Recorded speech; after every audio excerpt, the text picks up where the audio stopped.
Hello, welcome to the Butterfly Sessions by Music Network. My name is Caitlín Nic Gabhann and this is Ciarán Ó Maonaigh, and I want to thank Music Network for inviting me to compose a tune for the Butterfly Sessions.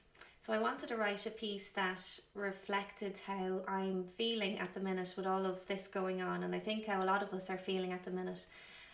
So I wrote this slow march and I called it An Ciúnas because there's a lot of stillness at the minute. I suppose we have to stay still, we're not allowed to move anywhere.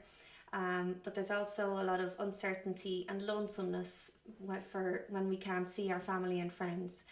But in that stillness, in that quietness, there has been a lot of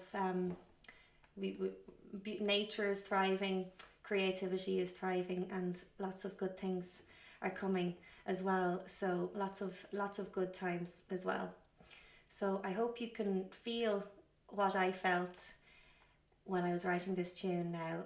So it's a slow march called An Ciúnas. I hope you enjoy it.